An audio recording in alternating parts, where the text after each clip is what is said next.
Hi, this is Sam Mustafa, and welcome to the latest podcast from Honor, in which I introduce my new game, Eisenhower. In this short presentation, I'll walk you through some of the basic concepts of Eisenhower, and we'll review its core mechanic, how to use your command post to play the game's rounds. Before we get started, I want to emphasize that these videos are not meant as a substitute for the game rules. I will not be making complete videos of the entire Eisenhower game. My purpose here is just to highlight some of the most important basic game concepts and systems to help new players get started faster and with less time spent consulting the book. But you still need the rules. Speaking of things you'll need, before we get started, you should go to the Honor website, sammustafa.com, to the Downloads page, and under Eisenhower, download the file called Shafe. It looks like this. You see it here on the screen. Have it printed out or on your screen while you watch this video. This package gives you all the accessories for the full basic and advanced rules. It has the quick reference sheets, it has a blank copy of the command post, it has a sample introductory scenario, it has a sheet with game markers if you'd like to use them, and it has the advanced game's cards and scenario maps for creating fictional battles.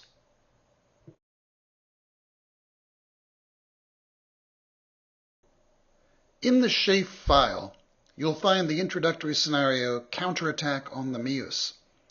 This is an historical scenario set in the month after the Battle of Kursk in late summer 1943 on the Eastern Front.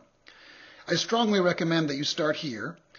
In these introductory videos, we'll be using this scenario to illustrate the basic game. Eisenhower is a tabletop miniatures game played on a square grid. You'll need to provide your own tabletop terrain and your own miniatures on bases. It's a very high-scale game, representing the famous big battles of World War II. A single square represents about 2 miles, or about 3 kilometers, of the world. You, the player, are usually an army commander or in charge of a large corps. Typically, your forces represent anywhere from 50,000 to even up to 100,000 soldiers and supporting personnel.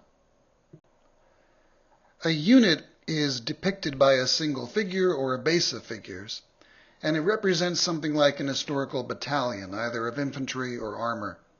The other assets of your command are depicted as resources that you manage on your command post. More about that shortly. Have a look at that picture on the left. Those are my 10mm British mechanized infantry. And you can see that there's a dot, a green dot on the lower right corner of the base. That's all you need to do to mark the base. In this case, identifies it to which division it belongs. A game of Eisenhower represents something like a week of historical time. We're looking here at the front side of the quick reference sheet, and at the top you see the basic sequence of play. The game is divided into days. Each game day starts with a morning period that has 2 phases in the basic game, as many as 5 potentially in the advanced game. Then the players alternate playing a series of rounds in which most game actions occur. And finally, the day concludes with a night period, which is also divided into several phases. If nobody has yet won the game, it continues for another day. Each morning, the players roll to determine the day's weather, and then they play the command phase. The command phase sets up your command post for the day. This video is going to focus on that command phase and how it determines what you can and can't do in your rounds. In other words, we'll be looking at how to use your command post and how to activate units in the game to do things. We'll not be getting into the specific rules for movement, and we'll save combat for another video. The Shafe file includes one blank command post that looks like this. Each player needs their own command post. This video won't get into the use of stockpiles or reserves. We'll just focus on the formation displays. Your command can have up to 6 formations. A formation in the game is usually an historical division, but it could be something else. For example, in the Soviet Army, a formation is often a corps.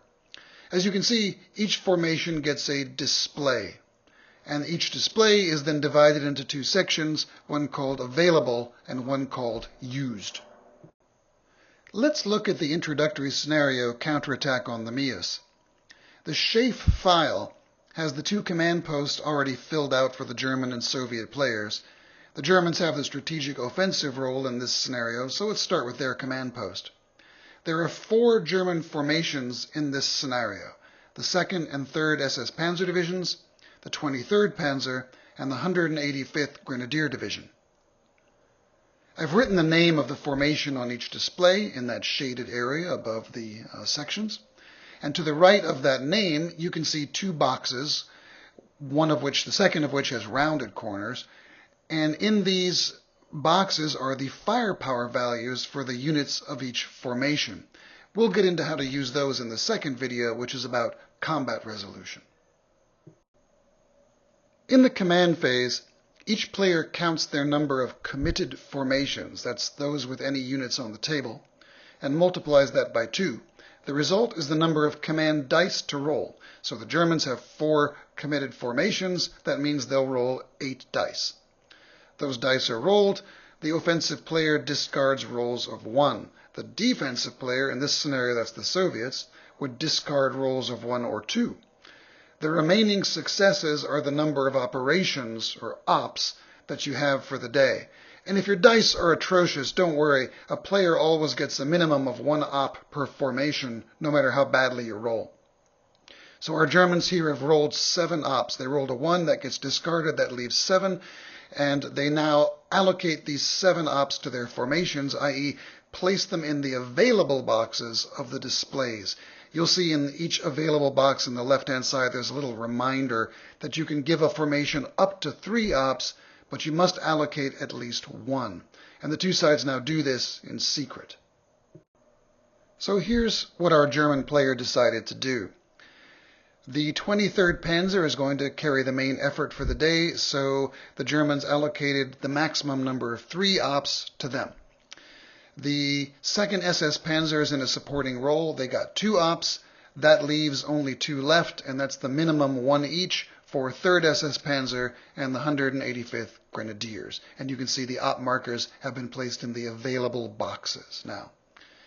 There are some other things that go on the displays. For example, artillery dice, and in the advanced game, the various cards. And there are special resources called stockpiles. But we can discuss all of that in later videos. For now, let's just concentrate on how to use the ops. The command phase is now over, and it's time to play rounds. On the first day, the strategic offensive side always plays the first round. On subsequent days, that depends on which side has the momentum, i.e. is currently ahead in control of objectives. The momentum can also give your side bonus command dice to roll, but we're going to keep things simple for now and look at the Germans' first round of the day. Our German player wants to open this campaign with the 23rd Panzer Division, so they're going to take 1 op from the available section of the 23rd Panzer Division's display, and they're going to place it somewhere on the table. There are some rules and restrictions for where it can go, but we're going to use a simple example here. We're going to activate the 23rd Panzer Division. Here's a few squares of our table. Early in the game, your formations are usually clearly separated, but as the battle goes on, they tend to get intermixed, and that's what's happened here. We can see elements of 2 German divisions. The 23rd Panzer are the units in black, and the 2nd SS Panzer are the units in yellow. This matters because we're only activating 23rd Panzer. The op is placed on a square where it becomes the area of operations. That's the square with the op and all adjacent squares. Because the German player took it from the 23rd Panzer's display, only the units of 23rd Panzer can be activated. And those units must be in the area of operations. You can see the op there in blue. Notice that the German player put it in a square with no units from 23rd Panzer at all. That's perfectly fine, as the area of operation encompasses the adjacent squares. So this will activate units B, C, D, and E. Note that unit A, even though it's part of 23rd Panzer, is too far away from the op and not in the area of operations. It will not be active in this round. And none of the yellow units, not even Unit 5 with the op sitting practically on top of it, can be activated because it's not their division being activated. The eligible units in the area of operations can now be moved. That includes attacking the enemy if desired, or instead of moving, they could acquire prepared markers, meaning that they've dug in and will have an advantage when defending in combat. You can have some of your units in the area of operations do each and or nothing. After acting with the eligible units, you must resolve any combats that they got into, and then that op is taken off the table and put in the used panel of its formation display. Once a formation has no more available ops, its units can't be activated again today. They can still defend themselves, of course. I want to point out that there are some exceptions and bonuses to this basic system, in some cases involving the stockpiles, in other cases involving the cards that add a lot of detail and flavor in the advanced game. There are various exceptions and additions to the basic rules based on doctrine and other things, but this is the basic game system, and let's keep things simple. This is what the German command post looks like after we've just played that round illustrated on the last slide. 23rd Panzer has spent one op, activated units, moved, maybe fought with them, and that op is now taken off the table and placed in the used box in 23rd Panzer's display. It's now the Soviet player's chance to play around. They choose an op, they create an area of operations, they act with their units. Being the strategic defensive, however, the Soviets have a special ability to pass around, i.e. not spend an op and not act at all. The offensive is not allowed to pass, but the defensive can do so any number of times. This can be very useful, especially since the defensive usually has fewer ops. It allows them to conserve their resources for a possible counterattack, or maybe to see where the offensive is going before they commit themselves. But the Soviet player has to be careful because they can't see the German command post, they don't know how many ops the Germans have or how they were allocated, and when the offensive runs out of ops, the rounds are over, whether the defensive has any remaining or not. So there's a nice guessing game that involves some risks and careful timing. The two opposing sides go back and forth like this, playing rounds until the rounds end. At that point, they play the night period. I'll just summarize this briefly. You can see the phases on the quick reference sheet. First, each side has the option to spend a stockpile and rally their exhausted units. There aren't many stockpiles, and they're precious for the number of important things they can do, so you won't do this often. Then, any units that have been isolated, i.e. can't trace a supply line, suffer attrition. The objective phase is a bit different from most games, so I'll just briefly explain it here. All objective icons start the game flagged by the defensive. At this time, each night, any objectives that have been taken by the offensive, i.e. flagged by them, can be moved. The defensive player moves them one square in any direction. This is the way we show the unfolding phase lines of an offensive and the need for the offensive side to keep the momentum. Then any waiting reinforcements are rolled for, and they may arrive along each side's friendly edges. Finally, we determine whether the game ends now or is played for another day. If there is another day, both sides will reset their command posts in the morning by clearing off all the old used ops and rolling for new ones, and will repeat this procedure. So, that was your quick demonstration of the game's core mechanic, using the command post and activating your units. I just want to reiterate that in almost every case, there's more to be said about these procedures, and you need the game rulebook to understand the whens and the hows and the under what conditions sort of rules in each case. I'll be doing another video on how to resolve combats, so stay tuned. Hope you enjoy the game.